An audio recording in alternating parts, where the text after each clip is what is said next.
하지만 내일부터 추석 연휴가 시작이 됩니다. 날씨는 비교적 좋아서 고향 오가는 길에 불편은 없을 것으로 전망되고 있습니다. 보름달도 구름 사이로 볼 수 있다고 하는데요. 김민경 YTN 기상재난 전문 기자와 함께 연휴 날씨 자세히 알아보겠습니다. 어서 오십시오. 안녕하세요. 네, 개인적으로 슈퍼문급 보름달이 가장 궁금하지만 잠시 뒤에 물어보기로 하고 이틀씩 나눠서 날씨를 알아보겠습니다. 우선 귀성길과 성묘길 날씨가 어떤가요?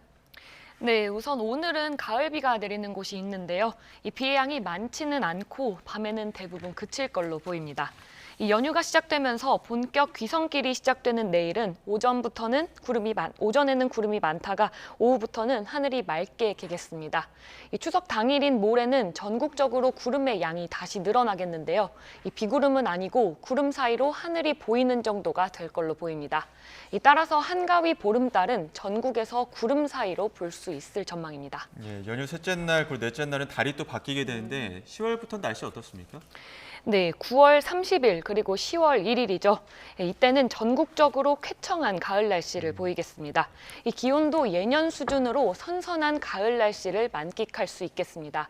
이번 추석 연휴에 가장 좋은 날씨를 보이는 시기가 될 걸로 전망됩니다. 아, 그렇군요. 9월 30일에서 달이 넘어가는 그 사이가 가장 좋은 날씨가 될 거다. 자, 그러면 2일 임시 공휴일과 개천절은 어떻습니까? 네, 연휴 막바지인 이틀 동안 하늘 상태는 역시 쾌청합니다. 다만 기온이 크게 떨어져 아침 저녁에는 꽤 쌀쌀해질 걸로 보입니다. 서울 기준으로 17도 안팎이었던 아침 기온이 이때는 13도로 4도나 뚝 떨어집니다. 낮 기온도 22에서 23도 정도로 전날보다 2, 3도 정도 낮아지지만 선선한 날씨를 보일 전망입니다. 비 예보는 없는데 혹시 주의해야 될 사항들도 있습니까? 네, 바로 아침 안개입니다. 연휴 내내 아침에 짙은 안개가 끼면서 가시거리가 무척 짧아질 걸로 보이는데요. 특히 귀성길과 성묘길에 안개가 더 심할 것으로 보여 주의 운전이 필요합니다. 특히 해안가에는 월파, 그러니까 파도가 방파제를 넘어오는 것에 대한 경계가 필요합니다. 지구와 달 사이 거리가 가까워지면서 인력이 강해져서 연휴 내내 해수면이 높아질 걸로 전망되고 있습니다. 네, 일단 안개를 좀 조심해야 되겠다. 이게 좀 중요해 보이고 올해 한가위 보름달의 유난히 크고 밝게 보인다고 하던데 어떤 시기인 건가요? 네, 이번 추석에 뜨는 보름달을 슈퍼문급이라고 부를 만한데요. 지난달 말에 슈퍼 블루문이 떴던 걸 혹시 기억하시나요? 예. 네, 보름달은 한 달에 한 번 뜨는데 한 달에 2번 보름달이 뜨는 걸 블루문이라고 부릅니다. 지난달 떴던 블루문이 그게 또 연중 가장 큰 슈퍼문이었습니다.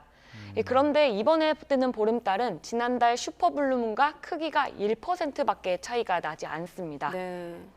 네, 따라서 유난히 밝고 둥근 보름달을 볼 수 있는 건데요.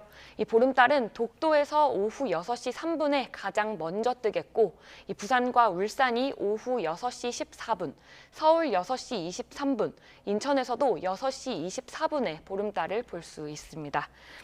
특히 보름달을 가운데 두고 오른쪽 위에는 토성이, 왼쪽 아래에는 목성이 같이 빛나는 우주쇼도 예정돼 있습니다.